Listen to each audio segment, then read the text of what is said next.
కేంద్రంలోని బీజేపీ ప్రభుత్వం నియంతృత్వ ధోరణితో వ్యవహరిస్తూ ప్రతిపక్షాలపై అక్రమ కేసులు పెడుతోందని కాంగ్రెస్ పార్టీ ఎస్ఎస్ఎల్ అధ్యక్షుడు దారా రామకృష్ణ విమర్శించారు. అంబేద్కర్పై అనుచిత వ్యాఖ్యలు చేసిన కేంద్ర హోంమంత్రి అమిత్ షా రాజీనామా చేయాలని డిమాండ్ చేశారు. భారత రాజ్యాంగ నిర్మాత డాక్టర్ బిఆర్ అంబేద్కర్పై కేంద్ర హోంమంత్రి అమిత్ షా పార్లమెంట్లో చేసిన వ్యాఖ్యలను నిరసిస్తూ Congress party SC ST minority cells ఆధ్వర్యంలో శనివారం నిరసన కార్యక్రమం నిర్వహించారు. స్థానిక ముత్తింశెట్టివారిపాలెంలో జిల్లా ఎస్సీ సెల్ అధ్యక్షుడు దారా రామకృష్ణ ఆధ్వర్యంలో జరిగిన కార్యక్రమంలో పలువురు పాల్గొని నిరసన తెలియజేశారు. అంబేద్కర్పై అనుచిత వ్యాఖ్యలు చేసిన అమిత్ షా హోంమంత్రి పదవికి రాజీనామా చేయాలని డిమాండ్ చేశారు. కాంగ్రెస్ పార్టీ నాయకులు రాహుల్ గాంధీ, మల్లికార్జున ఖర్గే, విపక్ష మెంబర్ ఆఫ్ పార్లమెంట్ సభ్యులు శాంతియుతంగా నిరసన చేస్తుంటే బీజేపీ సభ్యులు విపక్షాల మీద పార్లమెంటు ఆవరణలో దౌర్జన్యంగా దాడికి దిగి తిరిగి రాహుల్ గాంధీ, ఖర్గే విపక్షాల మీద కేసులు ఫైల్ చేయటం దుర్మార్గమని వారు అన్నారు.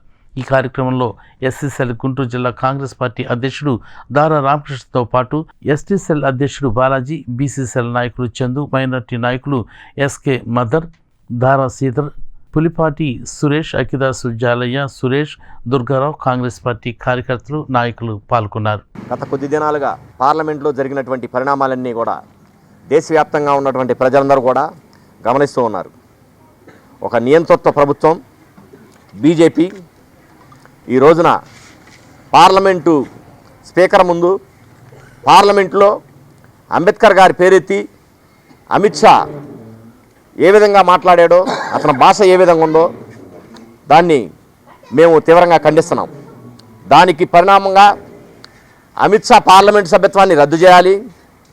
అలాగే బేషరతుగా దేశవ్యాప్తంగా ఉన్నటువంటి ప్రజలందరికీ కూడా రాజ్యాంగంలో ఉన్నటువంటి ప్రతి ఒక్క ఉన్నటువంటి భారతీయ పౌరులకి క్షమాపణ చెప్పాలి. అంబేద్కర్ గారిని అవమానించినందుకు ముందు అతనికి మినిస్ట్రీని రాజీనామా చేసి అతని పార్లమెంట్ సభ్యత్వాన్ని రద్దు చేయాలని చెప్పని డిమాండ్ చేస్తున్నాం. ఇది ఎక్కడ న్యాయం? ఇది ఏం నిరంకుశత్వం? ఇంత నియంత్రణతో పోతుంటే భారతదేశంలో ఉన్నటువంటి చూస్తున్నటువంటి అసెంబ్లీలో ముఖ్యమంత్రులు కానీ, ఇక్కడ నుంచి ఎన్నికబడినటువంటి పార్లమెంట్ మెంబర్ ఆఫ్ పార్లమెంట్లు కానీ, ఎంపీలు కానీ, వీళ్ళందరూ ఏం చేస్తున్నారు? వీళ్ళందరూ కూడా ఈ బడుగు బలహీన వర్గాలకి, ప్రజలకి ఏం సమాధానం చెబుతారు? రేపొద్దున సాక్షాత్తు అంబేద్కర్ గారి మీదే మాట్లాడితే, సాక్షాత్తు ప్రతిపక్షాల మీదే దాడి చేస్తే సామాన్యులైన మనలాంటి వాళ్ళ మీద వాళ్ళు ఎటువంటి దాడులైనా చేస్తారన్న దానికి ఇది నిదర్శనం.